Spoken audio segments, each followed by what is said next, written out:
উৰিষ্যাৰ পুৰীত অৱস্থিত প্ৰভু জগন্নাথ মন্দিৰ ভাৰতৰ অন্যতম পবিত্ৰ আৰু ৰহস্যময় মন্দিৰ।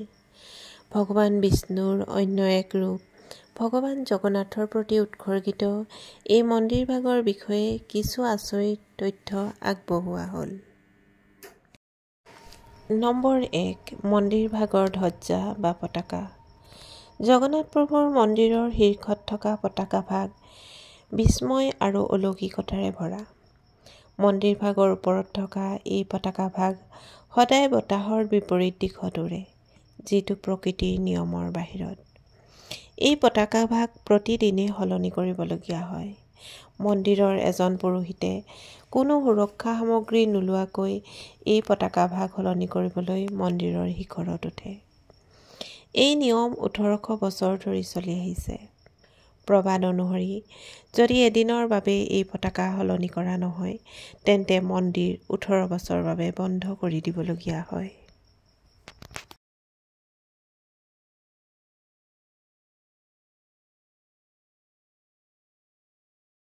নম্বৰ 2, জগন্নাথ প্ৰভুৰ মহাপ্ৰসাদ।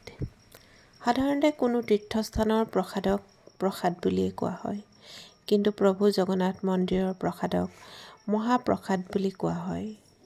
মন্দিৰৰ বিশাল পাকঘৰৰ 52টা চৌকাত 500 জন ৰান্ধনী আৰু 300 জন সহযোগী ৰান্ধনীৰ সহায়ত এই প্ৰসাদ প্ৰস্তুত কৰা হয়। এই প্ৰসাদ মাটিৰ পাত্ৰত আৰু জুইত প্ৰস্তুত কৰা হয়। 7টা মাটিৰ পাত্ৰ ইটোৰ ওপৰত সিটো তুলি এই প্ৰসাদ প্ৰস্তুত কৰা হয়।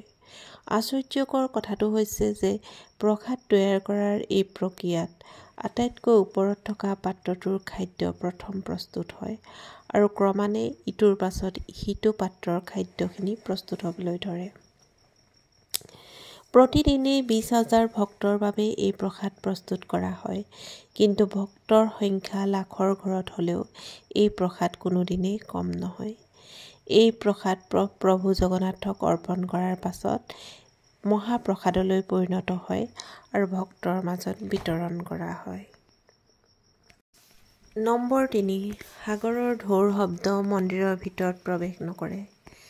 জগন্নাথ মন্দিৰ সাগৰৰ নিচেই কাষতেই অৱস্থিত। সাগৰৰ উত্তাল ঢৌৰ শব্দ মন্দিৰ প্ৰাংগণৰ পৰা সুন্দৰকৈ শুনা যায়। কিন্তু আশ্চৰ্যজনক কথাটো হ'ল যে মন্দিৰত প্ৰৱেশ কৰাৰ লগে লগে এই শব্দ শুনি পোৱা নাযায়। পুনৰ বাহিৰ ওলোৱাৰ লগে লগে এই শব্দ পুনৰ শুনা পোৱা যায়। নম্বৰ 4, নীলচক্ৰ বা সুদৰ্শন চক্ৰ। মন্দিৰৰ চূড়াত অৱস্থিত সুদৰ্শন চক্ৰক নীলচক্ৰ বুলিও কোৱা হয়।